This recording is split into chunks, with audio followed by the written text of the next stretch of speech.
Olá, já estamos no ar com mais uma edição do Negócios na Pauta. E hoje o nosso papo é sobre educação. Mas a educação vista a partir de um ponto específico, as mudanças estabelecidas pela implementação do novo ensino médio. Pode não parecer, mas essa transição para um modelo novo e mais moderno de ensino não mexe apenas com a estrutura das organizações educacionais. Ela também altera uma lógica tradicional no seio da sociedade e talvez por esse exato motivo cause tantas dúvidas, polêmicas e preconceitos. No geral, a lei exige o cumprimento de carga horária maior, novo currículo disciplinar e formação técnica adequada. Essas são algumas das principais novidades, tanto nas escolas públicas quanto nas particulares. Acompanhe. Se tem algo que muda constantemente com o tempo, é o comportamento humano. A geração de jovens da atualidade tem sonhos, desejos e ideais de vida diferentes dos anseios dos jovens do século passado. Diante disso, a educação também precisa se adaptar. Foi exatamente isso o que levou, ao longo das últimas décadas, à formatação do que agora vem a ser o novo ensino médio, instituído por lei federal em 2017, com prazo final para implementação em todas as escolas brasileiras, públicas e particulares, até este ano. Há muitos anos, o ensino médio vem sendo discutido no cenário educacional do nosso país.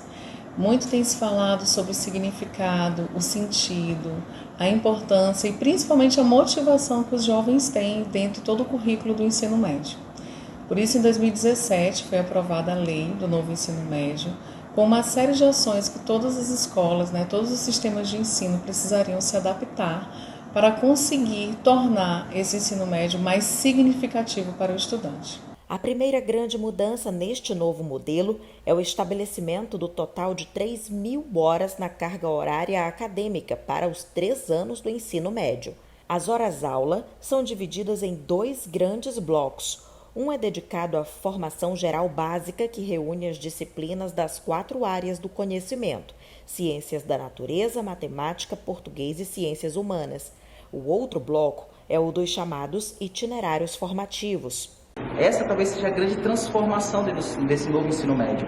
Os itinerários formativos, eles permitem que a escola, que os alunos vivenciem um conhecimento muito próximo das discussões, dos problemas reais, Cada escola ela tem uma liberdade para construir esses itinerários, pautado principalmente pelo saber científico, pelo protagonismo do aluno. De modo geral, essa nova estrutura ela traz elementos positivos, principalmente a possibilidade de um maior diálogo entre escola e a sociedade.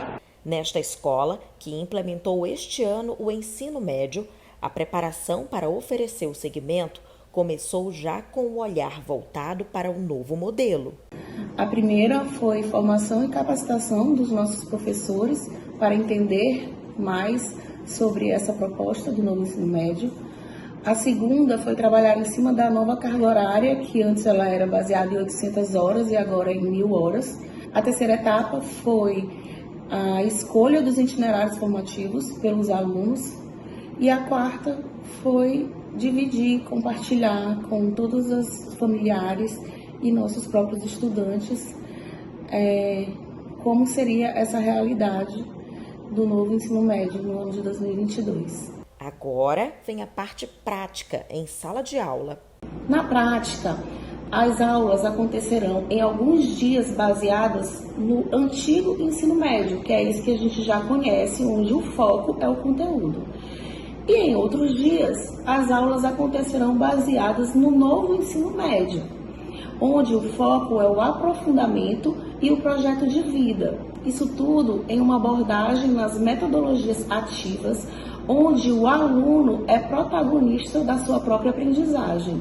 Na escola em que a Ellen é vice-diretora, o trabalho de preparação dos docentes também foi a primeira etapa da mudança. O colégio oferece 3 itinerários formativos aos alunos. Esses itinerários estão associados às áreas de conhecimento. Então nós temos Humanidades e Linguagem, que traz a abordagem sobre redes sociais, o mercado de trabalho. Temos também o de Engenharias e Matemática, que traz um aprofundamento e um entendimento sobre educação financeira, sobre o cenário econômico do país. E também temos o terceiro itinerário, que é de Ciências da Saúde e da Vida, que está mais associada à área de Ciências da Natureza. Com a possibilidade de se oferecer conteúdos em múltiplas plataformas em um modelo híbrido de ensino, a escola também criou parcerias para favorecer a escolha dos alunos. Então, nós temos uma parceria com a PUC, que oferta aos nossos estudantes 2 horas semanais a partir de um curso que eles escolhem. Então, no primeiro semestre, eles vão escolher um, e aí nós temos toda a temática sendo abordada, o processo avaliativo, e no segundo semestre eles fazem outro curso. Na nossa primeira série atual, os cursos ofertados foram Negócios Digitais e Relações Étnico-Raciais. Agora o momento é de experimentar, avaliar e organizar para que o modelo seja de fato sustentável. A transição para esse novo momento é fundamental, mas é importante que a gente tenha uma organização que se reflita e principalmente que essa nova estrutura ela seja alcançada de forma universal, tanto nas instituições públicas quanto nas instituições privadas, para que o acesso a uma educação de qualidade, para que o acesso a uma educação que possa de fato oportunizar, né, ao aluno uma carreira, um sucesso profissional, mas também um sucesso pessoal. Na iniciativa pública, as mudanças também já são implementadas este ano. A grande novidade para a reformulação do ensino médio no Maranhão é trazer um diálogo com a realidade dos estudantes, trabalhando o que já é trabalhado nos IEMAs e nas unidades em tempo integral. Então, os nossos estudantes, desde a primeira série, vão vivenciar o que a gente chama de disciplinas diversificadas. Não há aumento de carga horária, mas uma reorganização da carga horária na rotina e na vida da escola. Bom, nós acabamos de ver que são muitas as novidades e as mudanças devem ser graduais. Os estudantes que chegaram ao ensino médio já este ano encontraram uma realidade nova nos ambientes escolares. Quais são os principais impactos? O Maranhão está preparado?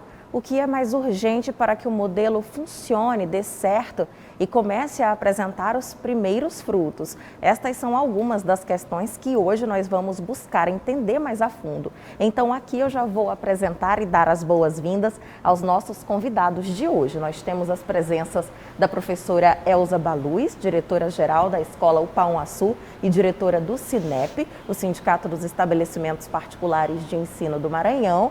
Boa noite, professora Elza, seja bem-vinda ao Negócios na Pauta. E também temos a presença do professor Israel de Oliveira. Ele é gestor do ensino médio da Escola Crescimento.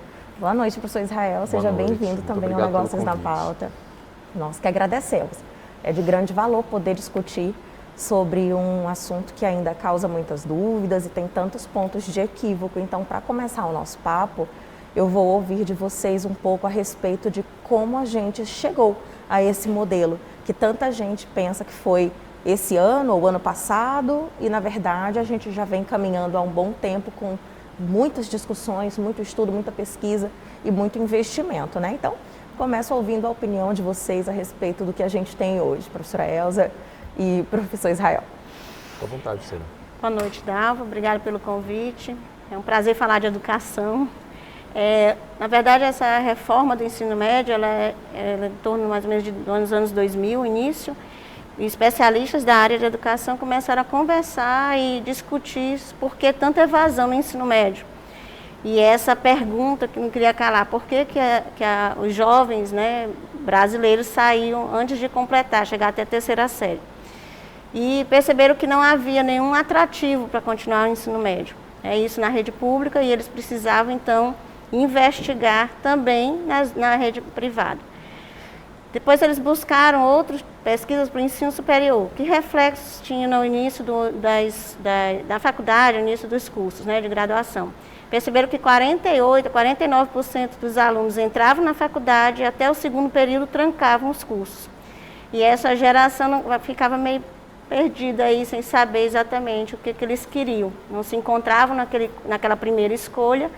Foram juntando as duas partes, as duas pontas, e viram que de fato o ensino médio precisava mudar. Conheceram vários modelos em outros países, que já bem diferente do nosso, já trabalhavam, e aí chegaram a esse complexo, vamos dizer assim, formato do novo ensino médio. De 2003 até 2017 isso foi discutido e, a princípio, entrou como medida provisória, talvez dada a urgência e não conseguia ser aprovado de outra forma. Não foi nesse governo, né? A gente sabe que foi bem antes. E aí, 2017 virou uma lei, 13.014/15 de 2017.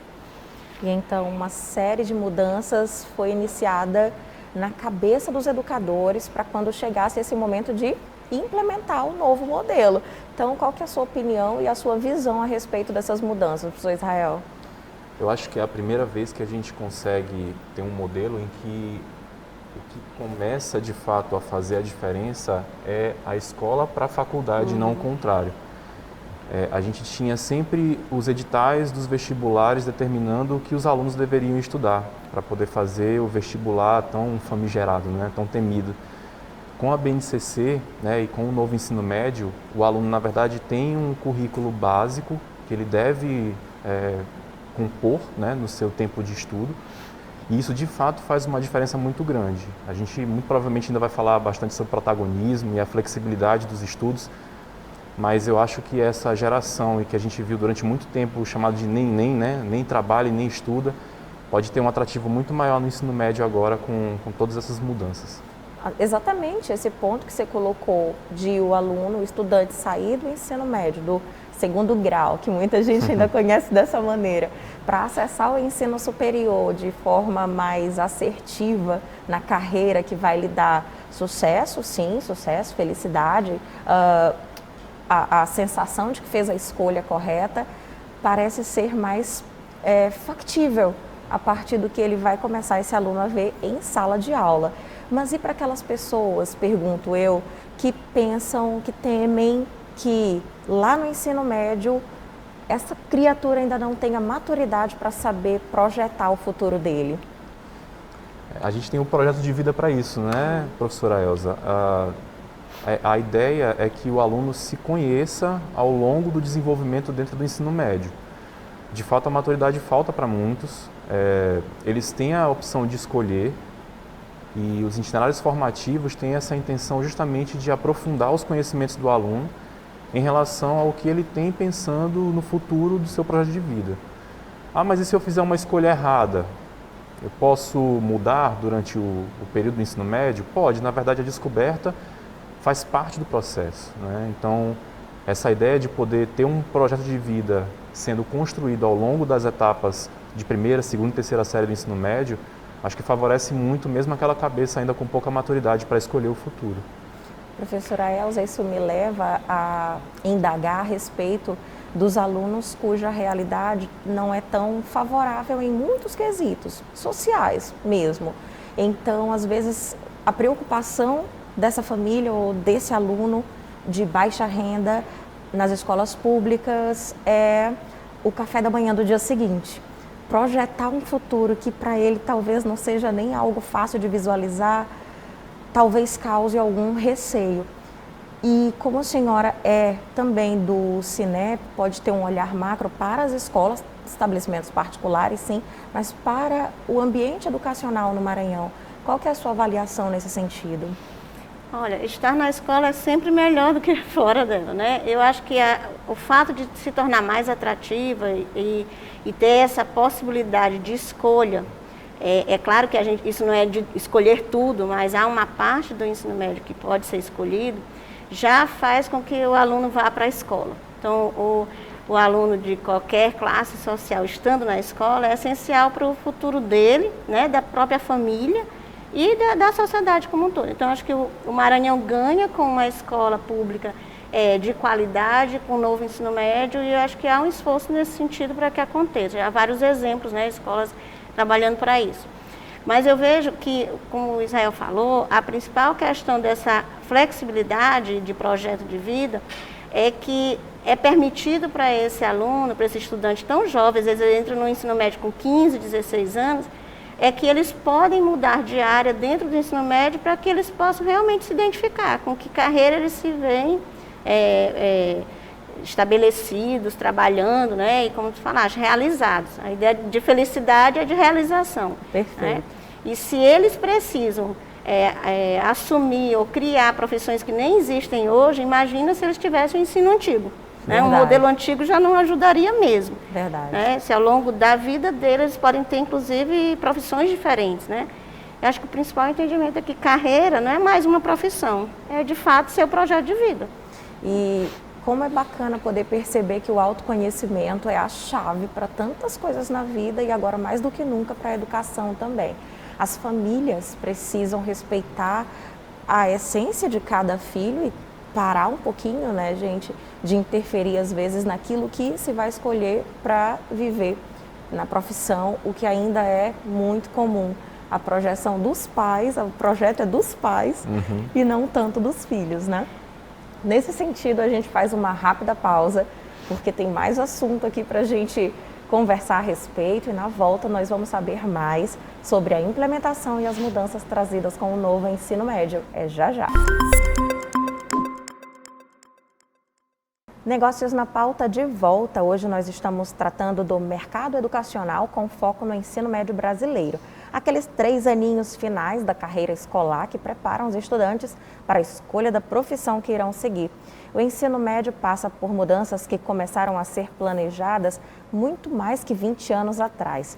Há 5 anos, desde que a lei federal instituiu o chamado novo ensino médio, uma reforma completa na estrutura desse nível educacional é vista.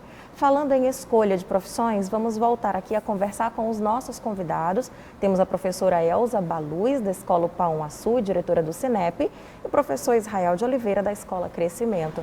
A gente fechou o bloco anterior falando sobre autoconhecimento, e a gente pode voltar um pouquinho a esse assunto, mas também puxando para um equívoco bastante comum na cabeça de alguns pais e mães sobre o que vem a ser o novo ensino médio. Ele se assemelha em alguma coisa, professores, com o ensino técnico? Existe um mito em torno disso? Existe a possibilidade do aluno escolher dentro dos itinerários formativos um ensino técnico e profissional. Não é obrigatório uma escola oferecer isso e não significa, na verdade, que o aluno vai ser direcionado para essa escolha. Ele pode seguir a carreira normal na faculdade, na universidade e optar por fazer bacharel, né? Mas, de fato, o que a gente vinha salientando é a questão de que o ensino técnico ele não é bem visto no nosso país, né? E isso é uma falácia, na verdade, achar que o técnico não está preparado para o mercado de trabalho e que, inclusive, não pode ser bem remunerado. Até porque o que se vê no mercado é exatamente o contrário disso. Muitos técnicos mais reconhecidos ou recompensados de uma forma mais interessante do que muitos bacharéis no ensino superior, não é, professora Elza? O que a senhora avalia nesse sentido? Eu acho que talvez a curiosidade ou a criatividade, ou até a energia do jovem, né, para estar no ensino técnico, ele vê muito mais a prática do que a academia, que fica muito tempo, né, na questão teórica. E aí vai ver a prática só nos estágios. Então, talvez isso também seja um atrativo. Quando a gente vai relacionar mercado de trabalho, isso para a população brasileira, para o jovem brasileiro, é muito importante. Então, eu acho que a gente não deve desmerecer o itinerário formativo, profissional e técnico, né? Claro. Porque é possível, sim, inclusive, tanto na rede pública quanto na particular, ser oferecido. Como o Israel disse, não é obrigatório, mas ele é um componente importante. Sobre o autoconhecimento que tu colocaste, eu queria só voltar. A gente acabou de falar de Janeiro Branco, né, de saúde mental. E a gente vê a quantidade de casos de jovens angustiados, né, assim, às vezes até com quadros de depressão, com crises de ansiedade. E a gente precisa ajudá-los a que eles superem essas dificuldades e, de fato, se encontrem. Se você não tem uma perspectiva, como a gente está falando aqui de projeto de vida, fica muito difícil a gente se encontrar. Às vezes um aluno diz, eu quero fazer direito, veterinária e arquitetura. Áreas de fato, ele completamente está distantes. passeando por áreas tão diferentes e os itinerários vão dar a ele a chance de conhecer um pouco, vivenciar, experimentar. Eu posso até dizer, saborear, né? É o sabor do saber. Ele vai saborear todas essas áreas e, de repente, se dar conta, dentro do ensino médio, qual, de fato, ele se vê, como ele se identifica, né? Porque não há necessidade agora, nesse período, de que ele tenha com 16 anos que escolher, 14, 15 anos de escolher algo. Ao final do ensino médio, ele vai estar muito mais bem preparado. Realmente vai ser como um mergulho dentro de si durante esse período em que ele vai, como em um cardápio, fazer pequenas escolhas nesse menu. E aí sim, então se servir daquilo que provavelmente, mas não é nenhuma certeza absoluta, que a gente vai mudando ao longo da vida, que ele encontre essa realização. Agora, quem está em sala de aula hoje, diretamente com esses estudantes que esse ano já começaram a experimentar o novo ensino médio, a construção desses itinerários, há quanto tempo, em média, vem se preparando para essa mudança? Olha, eu acho que as escolas em geral, né, elas já vêm se preparando há bastante tempo. Pelas experiências de vocês? Muitas escolas, especificamente a da rede particular, elas já estão com projetos andando do que é a BNCC desde antes da lei ser de fato redigida, né? Então, em 2016, a gente pelo menos já começou a fazer alguma mudança e a introdução de metodologias ativas e a formação continuada dos professores. Isso é uma característica muito forte, infelizmente, de certa maneira, da escola particular, né? A gente sabe que o ensino público ele vem com um pouquinho mais de defasagem, mas as próprias formações que também são oferecidas aos professores antes de fato da implementação da lei, elas já garantem que o profissional que já está nesse momento inserido dentro de sala de aula com o novo ensino médio, ele está preparado para fornecer para esses alunos que, assim, às vezes estão um pouco receosos do que é novo, né? Já estão saindo do 9º ano do fundamental para o médio, que naturalmente é uma transição. Já há uma transição, né? Exatamente. Já é uma novidade. E aí saber que vou enfrentar não só um primeiro ano do ensino médio, mas vou enfrentar um primeiro ano do novo ensino médio. E os professores? Os professores estão preparados, né? O novo Enem, que a gente vai ter lá em 2024, ele vem com algumas mudanças também e a gente já tem as documentações que indicam o caminho que a gente tem que seguir. Então, estamos prontos, né, para essa caminhada que a gente vai ter que trilhar. Se não prontos para tudo que vai acontecer, mas para começar essa revolução, com certeza, né, professor? E a sua experiência, professora? Eu acho que talvez o maior impacto seja realmente nos professores. Os meninos, eles saem do 9º ano, o ensino médio não vai ser novo, né, porque para eles vai ser a primeira vez. Isso. Mas eu acredito que o grande impacto foi para os professores que precisaram se refazer. Acho que a pandemia foi uma boa experiência, já né, que a gente viveu, isso. Porque, como Israel falou, a gente começou a estudar isso bem antes. E eu acho que na rede particular, porque são unidades autônomas, isso fica mais fácil, ao contrário da pública, que é uma rede com um grande número de escolas. Mas eu vejo que a gente pôde começar a provocar, né, discussões, reflexões, e os professores bem sabendo já do que poderia vir por aí. Eu acho que o principal ponto assim, de consenso é que a escola precisa ser para os alunos de hoje, não para trás. Né? E não cabe mais pensar que a escola é a única instituição que não muda. Né? Foi nesse modelo que a gente estava, né, nos moldes lá da Revolução Industrial, e não vai mudar. Então, há uma necessidade premente de ter uma escola para os alunos de hoje. E para quem é professor hoje precisa entender isso. E se preparar, como Israel disse. Olha, gente, eu vou fazer para vocês uma pergunta de mãe, tá? De mãe de estudantes. É muito comum na hora que a gente vai buscar as escolas para fazer a escolha, né? E fazer a matrícula dos nossos filhos, levar em conta o ranking de aprovações nos vestibulares, mas em especial o Enem. Faz sentido isso agora cada vez mais com o Enem muito aproximado ao que virá a ser esse novo ensino médio, mas isso faz sentido também quando a gente olha para antes do ensino médio, o ensino fundamental, até mesmo a educação infantil.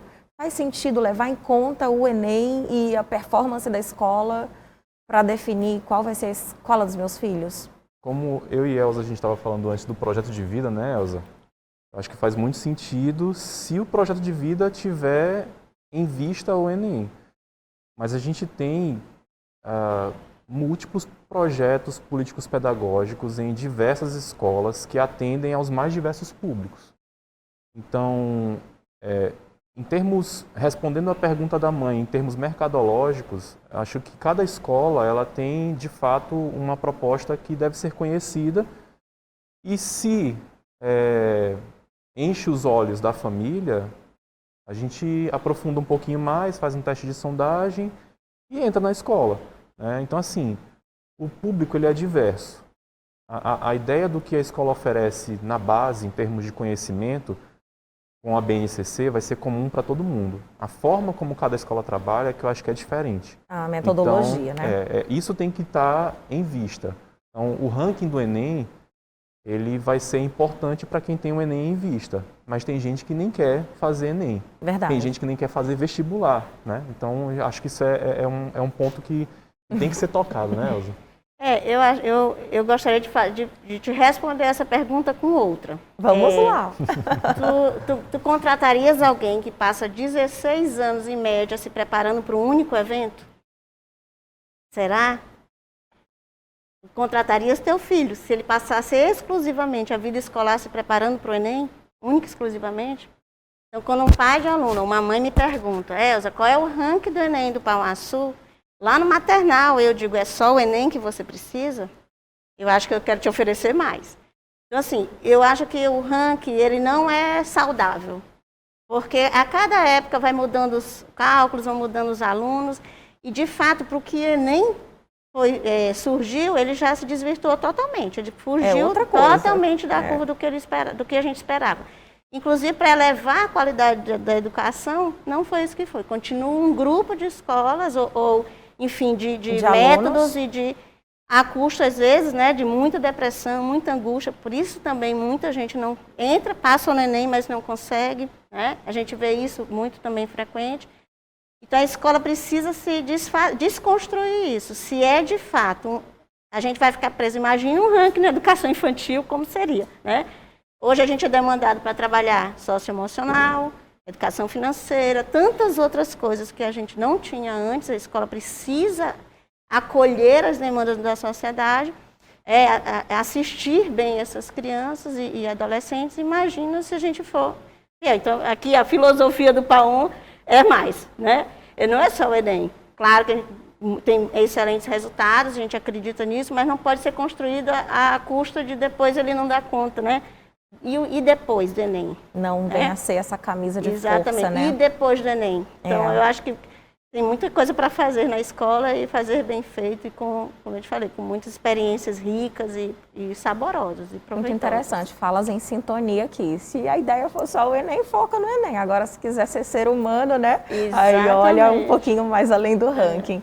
E assim, a gente vai fazer um rápido intervalo, mais um. Daqui a pouquinho a gente volta com mais negócios na pauta. Já, já. Hoje o papo aqui no Negócios na Pauta é sobre as mudanças estabelecidas nas escolas e na sociedade com a chegada do novo ensino médio. Hoje nós já falamos aqui sobre os equívocos mais comuns a respeito do tema, já vimos como deve ser a escolha profissional com base em um projeto de vida e agora nós vamos falar sobre algo muito importante nesse contexto, os investimentos em atualização pessoal e profissional dos educadores que estão em sala de aula hoje e dos que estarão daqui para frente. Então, vamos voltar aqui a conversar com os nossos convidados. Nós temos a professora Elza Baluz, da Escola Pão Açu, diretora do Senep, e também o professor Israel de Oliveira, da Escola Crescimento. A gente pincelou esse assunto aqui no bloco anterior, essa formação. Hoje, quem está em sala de aula, por exemplo, se formando nos cursos de matemática, de letras, de pedagogia, também precisa passar por uma transformação lá na academia para vir para o mercado preparado para lidar com essa nova realidade. Na avaliação de vocês, essa mudança tem ocorrido também na formação? É necessária? Que tipo de profissional vocês almejam ter na equipe de vocês, por exemplo? Com que competências, que habilidades? O que fica de dica para essa galerinha que está se formando? Olha, acho que a proatividade ela nunca deixa de estar na pauta, porque a gente viu isso acontecer, né, na pandemia. Os professores eles precisaram se reinventar, muitos deles, inclusive avessos à tecnologia, precisaram usar de ferramentas tecnológicas e precisaram ser desenvoltos num meio em que não estavam acostumados. Ficar olhando para uma câmera, né, de um notebook ou de um celular ou de um iPad para dar uma aula. Os professores eles se reinventaram. Então, a proatividade eu acho que seria fundamental para um profissional. E eu gosto muito de pessoas que são ensináveis. A gente sabe que a gente não vai receber um profissional pronto que vem da academia, né? Eles vêm com uma série de dificuldades que enfrentaram no próprio ensino acadêmico superior. Então, a capacidade de uma pessoa ter vontade de aprender e se desenvolver por conta própria, no que é possível, obviamente, eu acho que são as duas principais qualidades que eu busco numa pessoa que eu contrato. E para você, professora Elza? É interessante que a Base Nacional Comum Curricular, ela saiu primeiro, foi homologada primeiro que a Base Nacional do Docente, né? Então, imagina, o Brasil tem dessas curiosidades, né? Primeiro a gente vai propor para a escola e depois a gente vai preparar esse profissional que vai atuar na escola. Isso não é possível. Então, a gente está... Na verdade, é aquela história de trocar o pneu com o carro andando. Nossos professores que já atuavam no ensino médio foram transformados para entender esse novo formato e perceber que jovem é esse e o que eles tanto almejam, né? Como atraí-los cada vez mais para a escola. E ainda que de remoto, né, precise ficar, como também segurar a peteca e não deixar o ensino remoto perder a qualidade, ou ser atrativo. Então, eu acho que a principal questão é a capacidade de aprender, de ser investigador, ser um professor pesquisador, de se dar conta de que, mesmo professor, eu posso ser aprendiz, né? Sair um pouquinho dessa condição, talvez até de arrogância, que a gente via muito. Israel falou da dificuldade, às vezes, da resistência de novos modelos, da tecnologia. Então, o professor, esse novo professor que a gente precisa, ele não pode ser resistente às mudanças, ele tem que ser aberto ao novo, tem que estudar neurociência, inclusão, né, tecnologia. Ele tem que, a universidade, a academia precisa se aproximar das escolas para entender que profissional ela precisa entregar. E que, claro, se perceber que quem mais ensina, normalmente é quem mais aprende. Olha que interessante. Precisa aprender. Eu tenho uma curiosidade a respeito aí falando bem de mercado mesmo e olhando para o segmento privado de ensino, para as escolas particulares. Dizem, e aí vocês vão me dizer se isso é mito, se realmente é só invenção, conspiração, mas dizem que o ensino particular em São Luís é de um valor muito mais alto do que em outras capitais, assim, que estão aqui por perto de nós, no Nordeste mesmo, no Norte aqui do lado. O que vocês entendem por valor alto ou baixo quando se fala de, por exemplo, mensalidade escolar? Eu vou começar porque eu acho que Elza tem o dado mais financeiro mesmo, mas a gente costuma dizer lá na escola a diferença entre custo e valor. Existem, de novo, né? Existem escolas diferentes para públicos diferentes. A gente sabe que uma parcela da população tem um poder aquisitivo mais alto e para isso existem escolas que oferecem um serviço de qualidade, não desmerecendo escola com ticket médio mais baixo, né? Cada um oferece o melhor que pode, mas a questão é a diferença entre o custo e o valor. Oferecer o valor agregado no que você paga na mensalidade, de fato é o que faz a diferença. É considerar que aquele pequeno que eu estou recebendo da família, né, que vai se desenvolver em um futuro grande, né, para o mercado que a gente vai entregar, é um projeto que a escola adota e que faz parte do sucesso dela em particular. Então, se o custo é alto, o que é entregue em contrapartida também é um material de grande valor. Então, sobre outras capitais, eu não tenho conhecimento assim tanto de perto da gente, causa, né? Professor? A gente viaja mais para outros centros para fazer o reconhecimento das metodologias e o que é que tem de inovação. Talvez a Elza possa falar melhor sobre isso. É mais gostoso falar sobre a educação mesmo, né?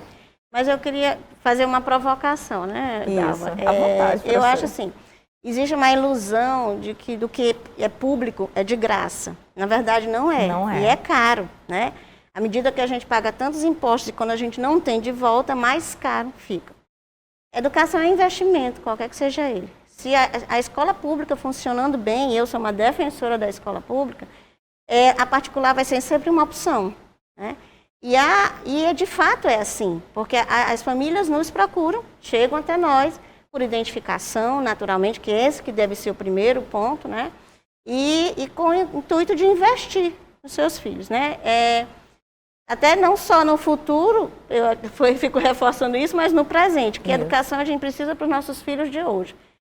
Então, a gente acredita no melhor do humano, por isso que a gente insiste em trabalhar com a educação. É muito difícil quando a gente ouve determinadas falas e dizem que é muito caro aqui, é muito caro ali e tal, tal lugar é mais barato. Eu vou fazer um comparativo aqui com Teresina, que é próximo, e isso é muito colocado. Verdade. Teresina, eu pude participar de muitas reuniões com gestores de escolas e em outros ambientes, e há um entendimento da população que usa a escola particular, que procura a escola particular sempre com investimento, né? Acho que até muito mais escolas do que tem em São Luís, inclusive, né? Aqui a gente tem um número mais restrito de escolas particulares em relação a alguns outros estados. Isso talvez pareça ser mais caro, né? A outra questão é que muito se fala do material escolar. Eu não imagino, pelo menos nunca assisti, o PAON tem 40 anos, eu estou lá desde os meus 17, e aí fico pensando que eu nunca vi ao ser questionado não comprar um material pedagógico, por exemplo, né? Quando a gente quer uma escola atual, quando a gente quer uma escola cada vez mais significativa, atrativa, a escola precisa entregar. É muito difícil a gente achar que a gente vai ficar tudo para trás e entregar esse novo formato ou essa nova escola. Os investimentos da escola particular, que não tem subsídio nenhum, né? Precisa acontecer. E a única receita que a escola particular tem é a mensalidade, né? Então, eu vejo que esse investimento, se valor agregado, não é caro de fato. Mas eu acho que isso tocou num ponto importante. Os públicos podem ser diferentes, mas eu vou te dizer, quem investe em educação não se arrepende nunca. Faz Jamais. a sua parte, né? É aquela coisa, é a contribuição para o que vai ficar para a humanidade. Exatamente. Se você rega bem... Então, a herança, né, que a gente deixa é a educação, né? E não tem assim, maior realização para os pais, eu que sou mãe, né? Vejo aqui, de ver minhas filhas realizadas nas carreiras que elas, né, escolheram, fazendo a diferença no que fazem, eu acho que vale a pena. Vale a pena. Realmente. Talvez seja o senso de prioridade aí. O que a gente de fato está gastando, que a gente possa pensar se não é melhor se a gente investir em educação. É verdade. Olha, eu sinceramente estou muito feliz de ter tido essa conversa com vocês dois aqui. Acho que a gente poderia, inclusive, fazer novos programas, porque há outros assuntos que a gente não abordou. A gente não falou sobre metodologia, o quanto isso faz sentido ou deixa de fazer. A gente não falou sobre o viés religioso que algumas escolas adotam e não abrem mão disso no ensino médio, nem no novo, nem no que virá. Então, realmente, tem muito assunto para ser abordado. Quem sabe, numa próxima oportunidade. Eu agradeço a vocês e deixo esse instante final para que vocês também se despeçam aqui do nosso público, professor Israel, professora Elza. Ou não, que ele disse. Ele, professor, ele fecha a aula, né? Mas eu tenho a agradecer, acho que é uma oportunidade maravilhosa para a gente falar de educação. É bom que quem gosta de educação fale de educação. Às vezes a gente tem tanta gente falando de educação que não gosta, que não tem esse compromisso, esse propósito de vida, porque é um propósito de vida mesmo. A gente sente que as discussões, quando elas são sérias, elas são frutíferas, né? E foi um prazer participar e estou à disposição. Tanto nós lá no Cinep, quanto no Pão Sul, a gente está à disposição para falar de coisa boa, educação. Professor? Embora pareça que esse mundo das escolas particulares é de gente brigando entre si por cliente, na verdade a gente é amigo, então assim, é sempre um prazer estar com Elza, um prazer também ser recebido aqui na Guará, né? Eu acho que foi um momento muito rico, né? Infelizmente é pouco tempo, né? Poderia realmente ser mais e fica à vontade para convidar de novo. A Escola Crescimento também se se coloca à disposição para estar aqui em outros momentos. Tá bom? Muito obrigada, professores. Bom, a gente fica por aqui. Obrigada mais uma vez pela sua companhia. O Negócios na Pauta é um oferecimento da B2O Partners. Todos os programas estão disponíveis nas nossas redes sociais. É só seguir Negócios na Pauta. Uma boa semana para você e até o nosso próximo encontro. Tchau!